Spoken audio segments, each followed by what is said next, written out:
Merci beaucoup. Thank you very much, Calgary. It's great to be home. And thank you to my great friend of a quarter century, Shub Majumdar, whose wonderful introduction I just interrupted. I think he had more to say. And Shub, I wrote you a much longer introduction for you to read. But I'll call you tonight and you can give it to me then. Thank you very much to Shub for his incredible work as my former National Security Advisor, now our Shadow Minister of Canada-U.S. Relations.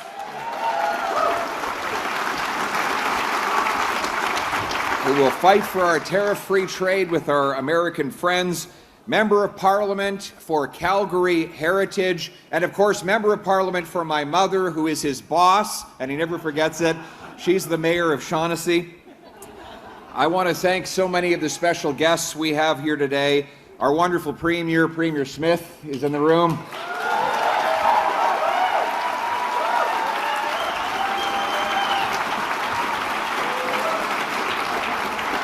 The future Premier of British Columbia, Carrie Lynn Finlay. Way to go. Fresh off a big win against Liberal lobbyists from out east. We've got our former leaders, Rona Ambrose and Candice Bergen are both here. Give them a round of applause. And of course, we have too many Conservative MPs to name them all, but they are Canada's affordability team. 3 priorities: affordability, affordability, affordability, bringing your costs down. Give it up for all our Conservative MPs. Merci beaucoup. But I have to say, it is great to be home, here in Alberta, where when you say you're going green, it means you just bought a John Deere tractor. In fact, they tell us that the Liberals have actually decided to show up this year at the Calgary Stampede. There was one Liberal MP who landed at the airport, rented his Mercedes, and decided to drive out to the countryside, pulled into a farm, and went up to a rancher and said, "If I can guess the size of your herd, will you give me one of your calves?" I said, "Well, why don't we do that?" And so the MP pulled out his phone, looked at some satellite information, did some calculations, and said, "Farmer, you have 1,432 cows." And the farmer said, "Well, a deal's a deal. You got it right. You can take one of my calves." So the politician picked up one of the animals, put it in his Mercedes, and just as he was about to pull away, the farmer stopped him and said, "If I can guess your political affiliation, will you give me back my animal?" And the politician said, "Sure." He said, "Okay, you're a Liberal." I said, "Geez, how did you know?" And he said, "Well, you showed up uninvited. You expected to be paid to give me information I already had. You don't know a thing about farming because that's actually a herd of sheep. Now give me back my dog."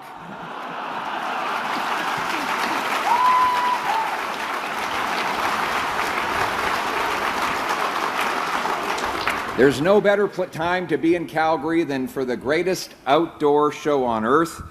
It's great to be back at the Stampede. This city raised me. I used to play in Fish Creek Park. I used to run my dog there. I delivered the Calgary Sun. Rick Bell was a writer way back then, as he is now. I got actually my minimum wage job over at the Calgary Stampede, clearing the trash. You learn a lot doing those types of things. In fact, we used to come here to Heritage Park as school kids and dress up like it was 1910. And we would go and see all those old buildings and learn about our history, learn about how this province was built by workers, families, entrepreneurs, farmers, ranchers, builders, risk takers, people pulling together. That's the spirit of the Stampede, the spirit of Alberta and of Canada. Our values of family, personal responsibility, neighbors helping neighbors, hard work and freedom. Around this place, if you take a look around, what you'll see are these incredible old buildings reconstructed. They are almost like monuments to the prairie families that fought through the Depression and the Dust Bowl to give us this inheritance. It almost makes you ask why they bothered to come at all. What was the decision that took them over an entire ocean and across a vast land to clear rocks and weeds on a cold, harsh, nationwide landscape But that was the price they paid for a very simple promise. Promise was this: you do the backbreaking work, you sacrifice, and you get to have a family, and they get to have a great life. You can worship God in your own way, raise your kids in peace, and work so that each tomorrow finds you further than today. They fled European aristocracies that controlled the land, money, and rules, and came here to live out their faith, family, and freedom. They knew their hard work would earn them opportunity and ownership. The deal was simple: plant, grow, harvest. And that is the deal that we're supposed to have today. That you're supposed to plant the crops through your hard work by taking out a mortgage to launch a business, working overtime, studying hard, saving. And then the harvest, you get to own a house, pay off your mortgage, raise your kids with your values, good schools, good food, a good future. But right now, only half of that deal remains in place. You see, the people are doing their part. They're doing the back-breaking, grueling work that they were supposed to do.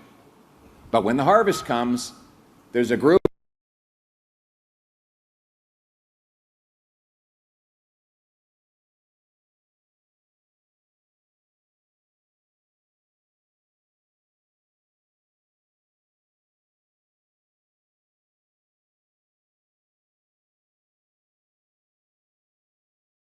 making others poor, taking without making.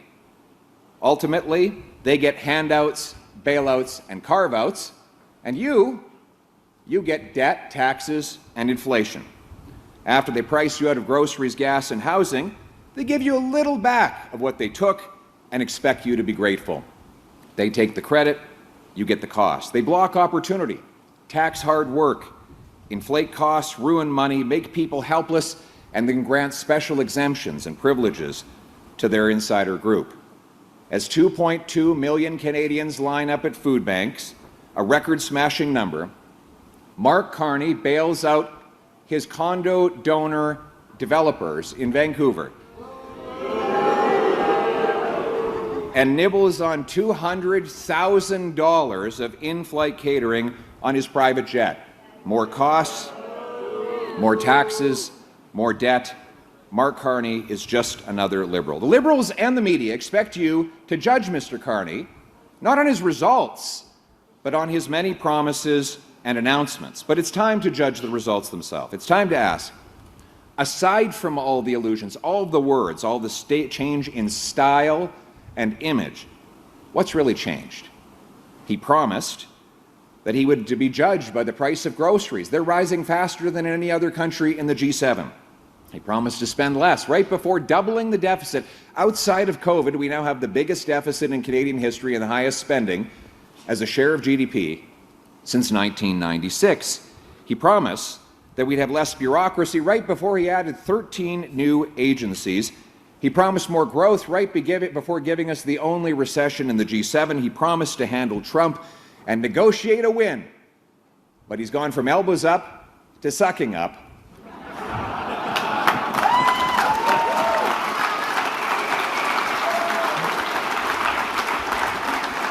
And Canadians are paying up as American tariffs on Canadian goods have more than doubled and broadened to more goods. A year after he was elected, on the illusion that he would reverse everything he had said and everything his party had done in the prior 10 years, what has really changed in your life? Your grocery prices, your mortgage payments, your debt, have they dropped? Is crime going down in your community? What we've witnessed is a reversal of rhetoric, not a reversal of results. Did you see Mark Carney's confession the other day? He had a big confession. He says that Liberals will not meet their emissions reduction targets. And somewhere, we're all shedding a tear for Stephen Guilbeault. But, you know, at least some people bring happiness wherever they go. Some people bring happiness whenever they go.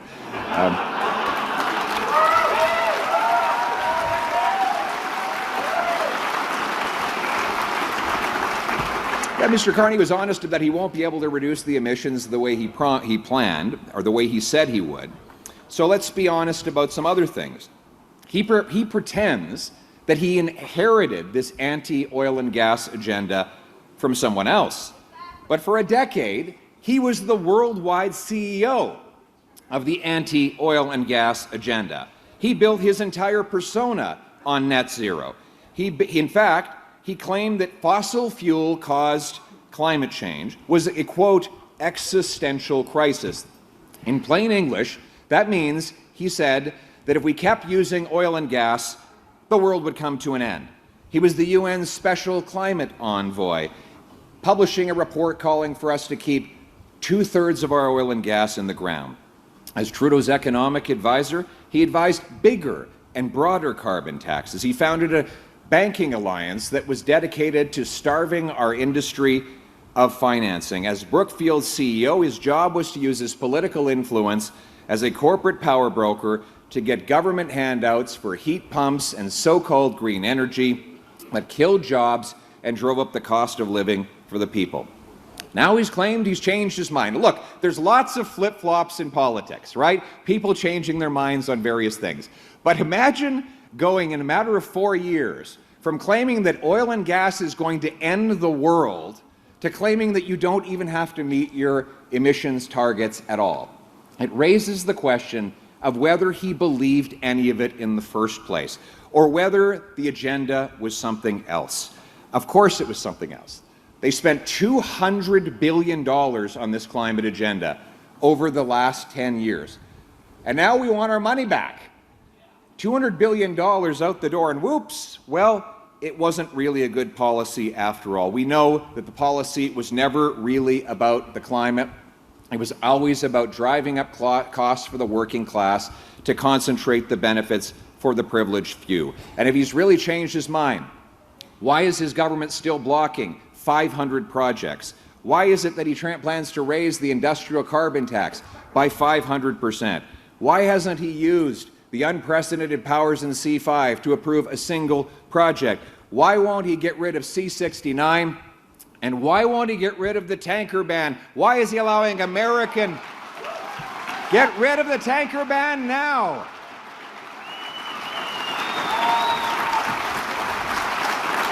Blocking Alberta oil from our Pacific waters while allowing American tankers to use those same waters, my friends, is an anti-Alberta and an anti-Canadian policy. And all of this, but don't worry, there will be another crisis. He will sound the alarm, and once again, he will have exactly the same solution as for the last crisis. More government control, more taxes, more crony capitalism, and more carve-outs, bailouts, and handouts for the Liberal insiders. They create a problem, and then they claim to be a solution to that problem. For example, they drive up our food costs with taxes and red tape, then create new government programs to supposedly subsidize affordable food. They drive up housing costs with bureaucracy and taxes on home building, and then they create a brand new housing agency that's supposed to subsidize home building affordability. They impose carbon taxes on steel makers and then bring in subsidies for steel makers. As the great Ronald Reagan says, if a Liberal sees something that moves, he taxes it. If it keeps moving, he regulates it. When it stops moving, he subsidizes it. Which raises the question, why not just do none of the above and get out of the way and let things move?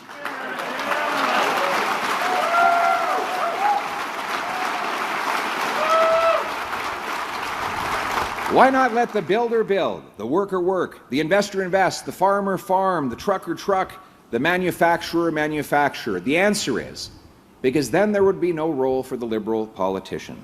No power, no control, no permit to authorize, no check to hand out.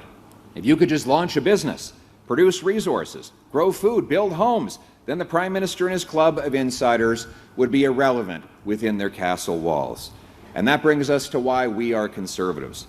We do not want to run people's lives. In fact, if we were founding a new political party, and we're not, but if we were, it would be called the Mind Your Own Damn Business Party, wouldn't it? We want to fight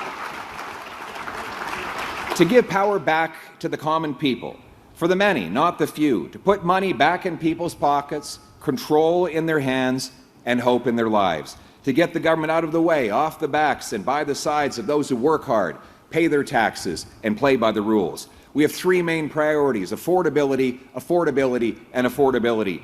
The government is the single biggest and fastest growing cost in people's lives. People spend more on taxes than on food, clothing, and shelter combined, and that does not include the indirect inflation tax. We are fighting government waste and overspending. We're fighting to cut bureaucracy, consultants, and corporate welfare, to end the handouts to fake and phony refugees, to cut foreign aid, because it's time we took care of our own people right here in this country.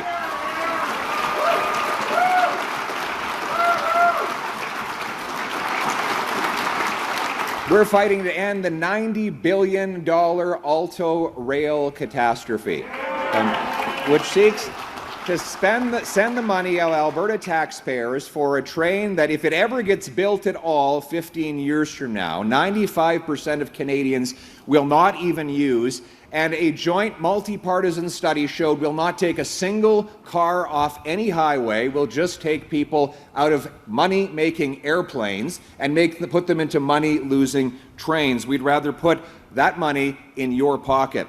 With savings that we get from cancelling these wasteful projects, we will use to bring down debt, taxes, and inflation so Canadians can afford a great life. We'll end the GST on used vehicles. We'll fight to cancel all gas taxes for the rest of the year, and we'll permanently end the industrial carbon tax so that we can grow more of our energy production.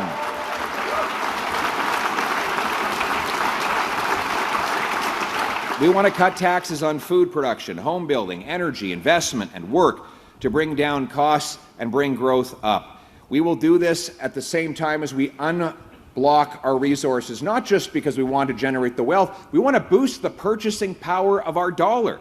We will get out of the way by scrapping C-69, ending the tanker ban. We will grant 6-month permits to build LNG plants, mines, ports, roads, rail, transmission, and other major paycheck-generating projects. We'll get out of the way and permit our friends in Newfoundland and Labrador to double their oil production.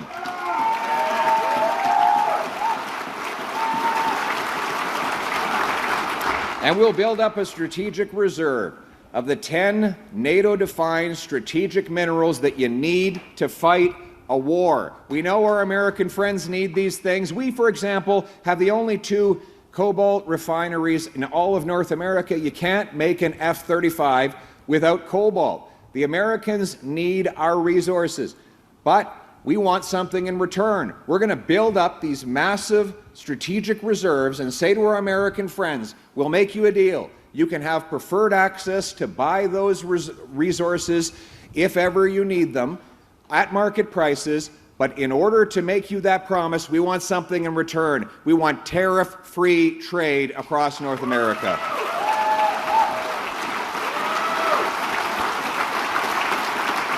We will unlock free enterprise and unleash the potential of our people, resources, and geography. And doing so, we should be able to make our country the richest nation in the history of the world. We will build an economy, but not based on bailouts, carve-outs, and handouts, but based on low taxes, fast permits, sound money, and free enterprise competition. Business will get ahead by having the best product, not the best lobbyists, by competing for workers with better wages and customers with better prices, and we will unleash the power of free and voluntary exchange of work for wages, product for payment, and investment for interest. The federal government will once again actually do its real job. You know, we have something called the British North American Act. It was a who does what manual for the country. Very simple. These are the things the feds do, these are the things the provinces do, and everyone will get along. The federal government has been doing a terrible job at the things that are actually its responsibility: borders, military, immigration, the criminal code, and yet having the audacity to get into the business of those things that are not its job, invading provincial jurisdiction. We're going to reverse that abuse.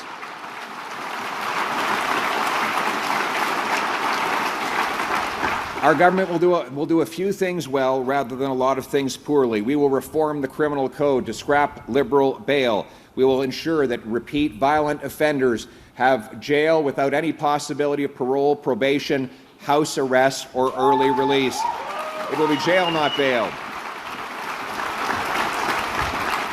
And we will actually toughen up our borders to keep criminals, terrorists, and gangsters out. We will deport the Bishnoi gangsters who've been harassing our people and extorting our businesses.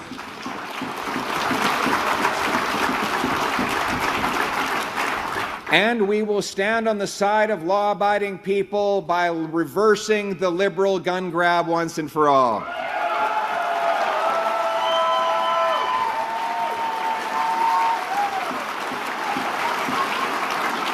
We will ensure that military spending goes to enhance capabilities to protect our country and support our troops.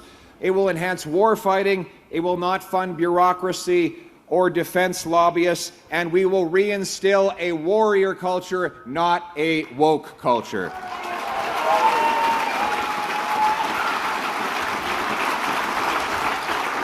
We will unite our people and our country around our common values, common history, common bonds, and common sense. We will fight for the country, we will fight for Canada, including in the upcoming referendum, to win back Albertans through hope, not by wagging our fingers or lecturing them, nor by threatening. We will be respectful to people on both sides of this debate. There are legitimate points of view to go around, and while I have been very clear that I will always stand for a united Canada, we will always be willing to listen to the views and address the legitimate concerns of people who are involved in this debate. We want to ensure that when this is all over, we will once again be fully united as citizens of a common land dedicated to a common purpose, of restoring the promise of this country. And as we do, let us reflect upon the wonderful inheritance that we have. They say if you stand in the prairie field and listen to the wind whistle, you can hear the voices of our ancestors, and you can use your imagination as to what they're saying. What I hear when I listen to those voices is that making Canada was hard, so we should never give up. Let us remember the Albertans who sacrificed for our inheritance, the people who through hardship and heroism never gave up, the brilliant engineers and roughnecks who extracted the miracle molecules out of the muddy bitumen to power our lives. They never gave up, so we never give up. The traders who followed the winding rivers down uncharted paths to find the lonely forts that would become our future cities, they never gave up, so we never give up. The pioneers whose callous hands plucked the weeds and moved the rocks to turn raw dirt into fields of golden grains never gave up, so we should never give up. The prairie mothers who fought starvation so their babies would survive the Dust Bowl and the Depression, they never gave up, so we never give up. The Cree code talkers from here in Alberta who used their unique language to deceive the Nazi interceptions to save countless Canadian lives, they never gave up, so we should never give up. The veterans who died on foreign soil for this country, they never gave up, so we should never give up. The country for which they died is the country for which we must live, my friends. Let us be proud of our great Western traditions. Let's celebrate our people, our province, and our country. God bless Canada. Merci beaucoup. Thank you.